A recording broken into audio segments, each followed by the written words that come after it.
দুর্দান্ত স্বাদের গাজরের পরোটা। এভাবে পরোটা বানালে পরোটা যেমন ফুলবে ভেতর থেকে অনেক লেয়ারও হবে, আর খেতে তো অসাধারণ লাগবে। আর এর সাথে কোনো তরকারিরও প্রয়োজন হবে না। ব্রেকফাস্ট বা ডিনারে একদম কম সময়ে তৈরি করে নিতে পারবেন। নমস্কার বন্ধুরা, লাবণী কিচেনের আবারও একটা নতুন রেসিপিতে আপনাদের সবাইকে স্বাগত। আজকে আমি আপনাদের সাথে একেবারে নতুন আর ইউনিক একটি রেসিপি শেয়ার করব, সেটা হচ্ছে গাজরের পরোটা।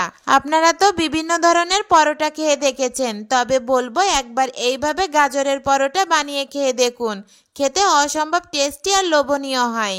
আর মাত্র 5 মিনিটে ঝটপট করে এই পরোটাটা তৈরি করতে পারবেন। আর বাচ্চাদের টিফিনে বা বড়দের টিফিনেও এটা তৈরি করে দিতে পারেন। এটা শরীরের জন্য খুবই উপকারী। তো পরোটা বানানোর জন্য প্রথমে আমি এখানে একটা মিক্সিং বোল নিয়েছি। এর ভিতরে আমি দুটো গাজর সুন্দর করে গ্রেট করে নিয়েছি। আর দিয়ে দিলাম এখানে 1 বাটি আটা। আপনারা চাইলে আটার পরিবর্তে এখানে ময়দা দিয়েও কিন্তু এই পরোটা তৈরি করতে পারেন, তবে সবার ঘরে তো সবসময় অ্যাভেলেবেল থাকে না, সেজন্য আমি আটা দিয়ে তৈরি করে আপনাদেরকে দেখিয়ে দিব। তারপর এখানে দিয়ে দিলাম স্বাদ মতো লবণ, 1/2 চামচের মতো চিনি, একটু মিষ্টি হলে ভালো লাগে পরোটা। আর দিয়ে দিব এখানে 2 চামচের মতো সাদা তেল। তো আমার এখানে সব রকমের উপকরণ দেওয়া হয়ে গেছে। এবার হাত দিয়ে একটু ভালো করে মাখিয়ে নেব।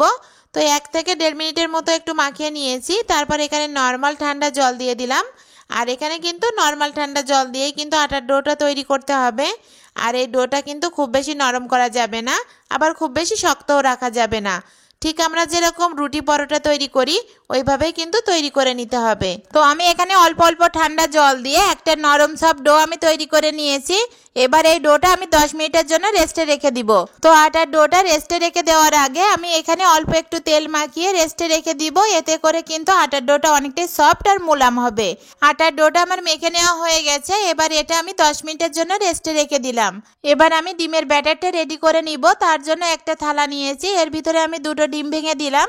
তারপরে এখানে দিয়ে দিব 3-4টে মতো কাঁচা ঝাল কুচি, স্বাদ মতো লবণ। লবণটা আপনাদের টেস্ট অনুযায়ী দিবেন। আর দিয়ে দিলাম একটা মিডিয়াম সাইজের পেঁয়াজ কুচি, কিছুটা ধনেপাতা কুচি।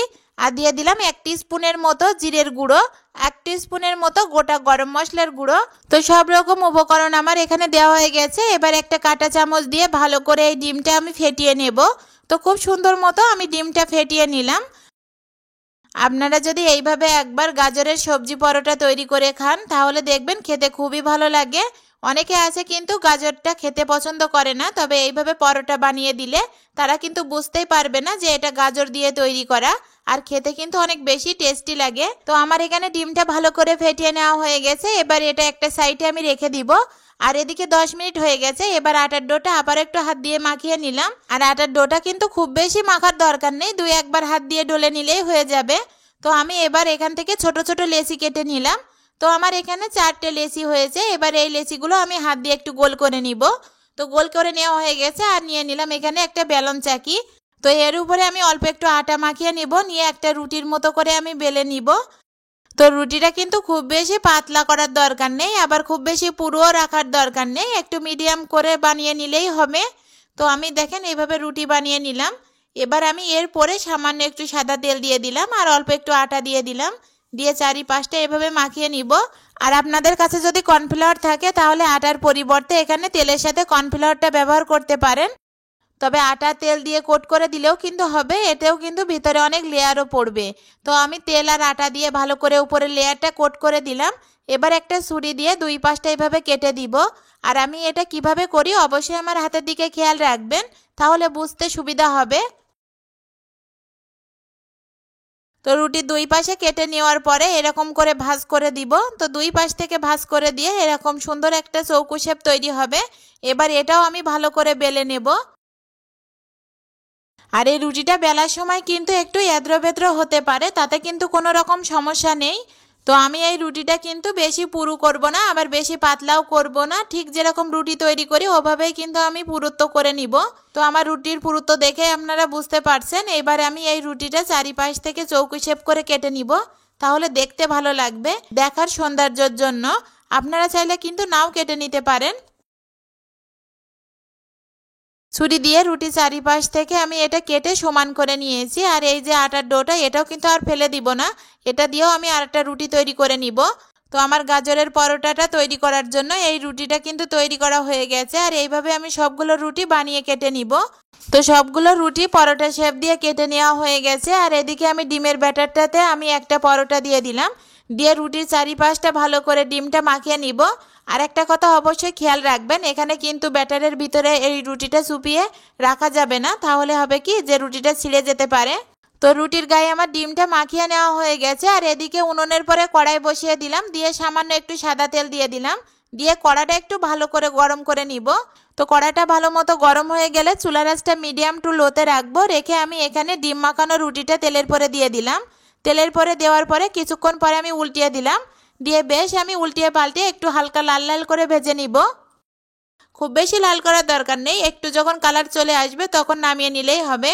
আর দেখেন পরোটাগুলো উল্টিয়ে পাল্টিয়ে ভাজার পরে কতটা ফুলে গেছে, একেবারে কিন্তু ফুলে একেবারে ঢোলের মতো হয়ে গেছে, একেবারে দেখতে হয়েছে ফুটবলের মতো। কত সুন্দর লাগছে দেখেন পরোটাগুলো।